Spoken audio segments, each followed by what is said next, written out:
Hello students, hope everyone are fine out there. Today's topic is social mobility. At the end of this session, you will be able to define social mobility, point out indicators of social mobility, and list the types of social mobility.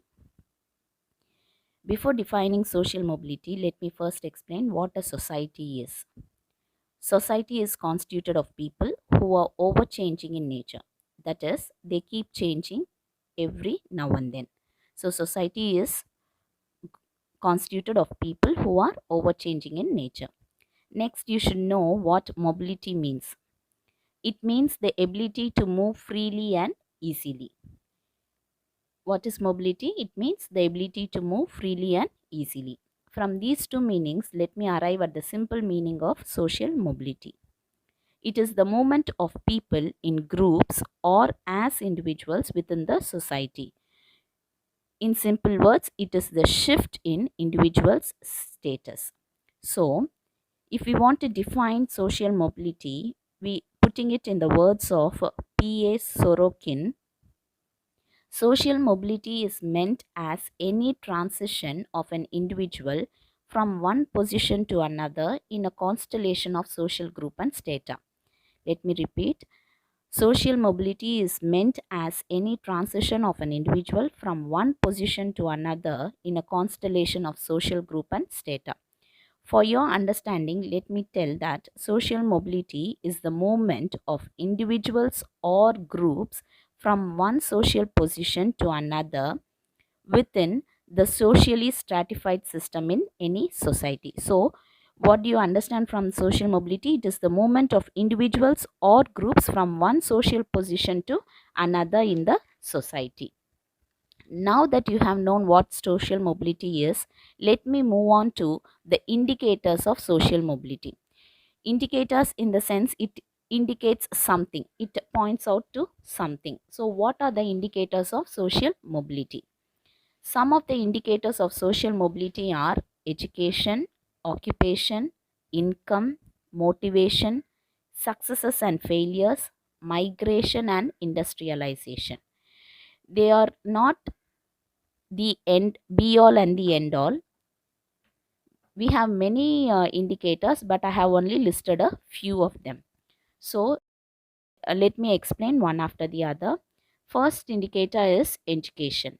It is the prime means of social mobility as education is the door to many professions. It is a passport to higher positions or upward mobility. So, if a person is educated, he can move upward in the society or in his social status. So, it is one of the indicators of social mobility. The next thing is occupation. The ablest person can fit into the correct occupation to attain his or her goal. So, occupation is also one of the most important or common indicator of social mobility. Suppose a person is fit enough to do a job, then he can go up the ladder in the society or in his social status. So, occupation is also one of the indicators. The third indicator is the income. Income plays an important role in changing the status of an individual. So, if a person gets a good income or a good pay, he automatically moves up the ladder in the society. So, it indicates one's way of life. So, income is also one of the indicators of the social mobility. And the next one is motivation. If a person is motivated to work hard and to improve his skills, it will help him to attain higher social status. So, this is another indicator, that is motivation. The fifth indicator is successes and failures. See, success and failures have equal importance in life. So, if a person is successful and his success is remarkable, it really affects the status of a person in the upward mobility. While failures have similar effect on downward mobility. So, if you are more successful in your life, you will move up the social ladder, and if you start to have failures in your life, you will automatically move downward. So it is downward mobility, and hence success and failures are also indicators of social mobility. The next indicator that we'll be seeing is migration. A person would move from one place to another due to push or pull factors uh, to earn their livelihood. So migration is also an indicator. If he has a good livelihood, he automatically moves up the social status, and if he is not, then definitely he is going to come down the social ladder. So migration is also one of the indicators of social mobility. And the last indicator that we are going to see today is industrialization.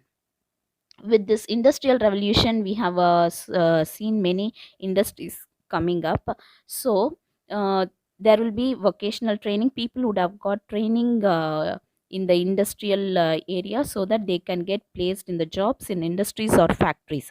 Once they get the jobs in the industries or factories, automatically they move up the ladder of the society. So industrialization also plays an important role in the social mobility. So we have seen 7 indicators of social mobility. Again, I'm telling you, this is not the be all and the end all indicators. These are only some of the indicators of social mobility.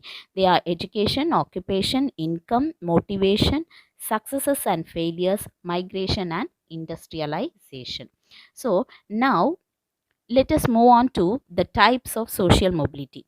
So when we come to the types of mobility, we have 4 types: horizontal mobility, vertical mobility, intergenerational mobility, and intragenerational mobility. Let us see one after the other. What is horizontal mobility?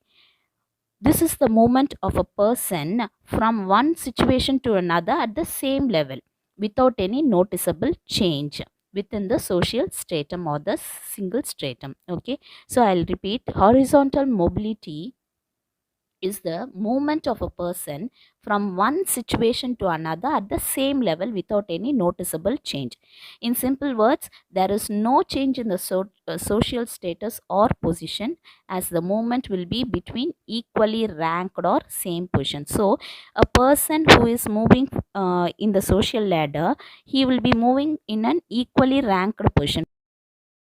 For example, a teacher in one school getting a job as a teacher in another school is an example for horizontal mobility. There is no change in the social status of that teacher. She was a teacher in that school, and now she has got a new job as a teacher only in another school.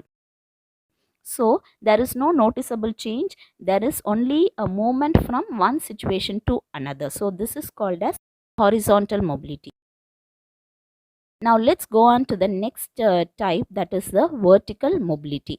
This is the movement of a person from one stratum to another stratum of the society. That is, there is a change in the status of the individual. So in vertical mobility, it can be either upward or downward. So in vertical mobility, it is subdivided into two: upward or downward mobility. Upward mobility is the movement of a person from lower to higher stratum in terms of position. So when a person is moving up the ladder of the social status, it is called as upward mobility. In other words, it can be termed as ascending mobility. So the other name of upward mobility is ascending mobility. For example, a teacher who has worked in one school for many years gets a job as principal in other school, can be termed as upward mobility or ascending mobility. Earlier she was a teacher, and now her position has moved from a teacher to a principal in another school. So she has moved up the ladder of the social status. Hence this is vertical mobility. In the vertical mobility, it is called as upward mobility. Now let's see the downward mobility. Now downward mobility is the movement of a person from higher stratum to lower stratum in terms of position. So in other words, it can be termed as descending mobility. So the other name of downward mobility is descending mobility. It may occur due to political changes, economic crisis, lethargic work approach, bad attitude or character of a person, or a wrongful act at workplace. Any reason can be indicated.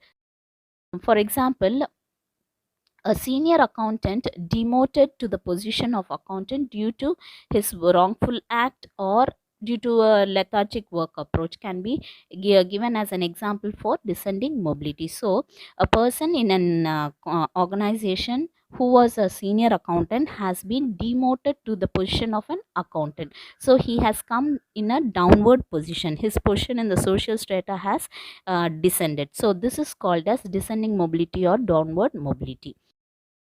Now let's go on to the next type, that is the intergenerational mobility. This is the change in the social status from one generation to another. So what is intergenerational mobility?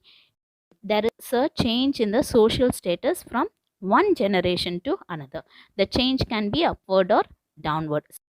For example, a father who has been working as a daily wager gives good education to his son, and the son becomes a collector, and automatically he has moved up the social ladder or social status. So this is intergenerational. A father is a daily wager, but his son is a collector due to his studies or due to his education, which is an indicator of social mobility.